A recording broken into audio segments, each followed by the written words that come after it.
Hi, my name is Trey Du. I'm a support engineer here at E1 Solutions. Today, I have a video about sending an email with SQL Query Results from a SmartConnect SQL Task. All right, so let's just get right into it. So first, we'll need to set up a database mail account here. This is pretty easy to do, just these 4 commands. I'll go through them one by one, and we'll be able to set up a database mail account so that we can use that to send that email with the SQL query results. First step is to show the advanced options. To do that, you just got to set it to 1 right here, and then you can see that it was successful down there.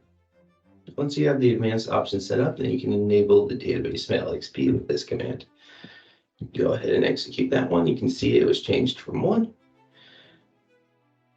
And then we can check that it was changed down here. We can execute that, see that the config value is still 1 now. And then we can go ahead and hide those advanced options again.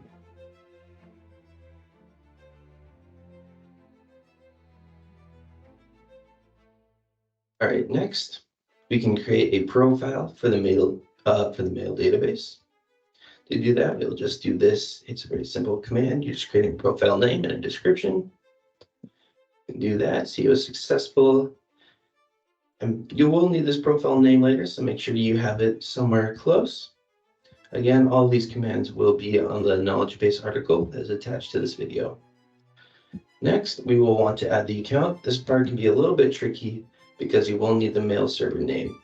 There should be another KB article that can help you through this one, but if you are using Microsoft Outlook, it should be this contoso-com.mailprotectionoutlook.com. And then the rest of these are pretty simple. You're just setting up a name, description, setting an email address that it will be coming from, a reply to address, and where you want them to reply, a display name, and then obviously that mail server I just talked about. So I'll go ahead and execute that. There we go. We've created a profile and now an account. So now we will add these 2 together real quick here with this execution. There's not much else to that other than you're just creating a profile account. Now, once we have that all set up, we will actually, this is where you'll be sending the email. So then you can see all of this. You will be using that profile name that we just set up. You'll set the recipient or recipients. You can add multiple. Query here, you might want to add a trim onto it because the data can have some extra spaces at the end that you might not want to see in the results, and it might look a little bit cleaner like that. And then when you are at the from part of this one, you will need to put brackets around your database, have the DBO also in brackets, and then the table that you are trying to query right here also in brackets. That whole statement will need to be in brackets, and you will need to have all parts of that statement because otherwise the query won't know where it's trying to go. So then also when you are trying to compare it to a value, say like Canada, you will need 2 single quotes here so that it can actually read it's trying to compare Canada. All right, then you can go through the rest of these. You might want your header, so that's set to 1 if you do want it. You can delineate all of them with a pipe. That's what I chose. You can do commas or anything.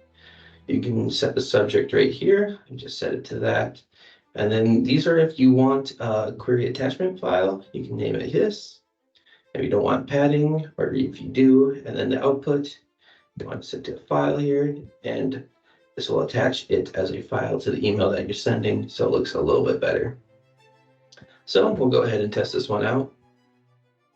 Should send me an email since I had it as myself and recipients. And then the results will look like this. Pretty clean, and you will get that email every time it runs the task in SmartConnect. All right, to do that, we can just pull up any old map in SmartConnect. Go to the task tab here, tasks that run before integration, right click, new task, run SQL command, and then we'll just fill out this, we'll name it test.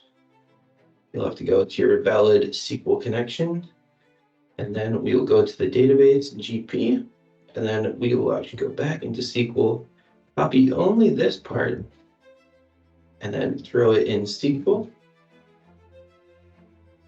Hit save.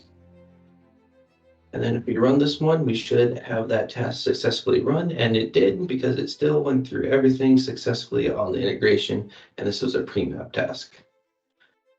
If you like these support videos, please let us know down below. Otherwise, thank you for watching.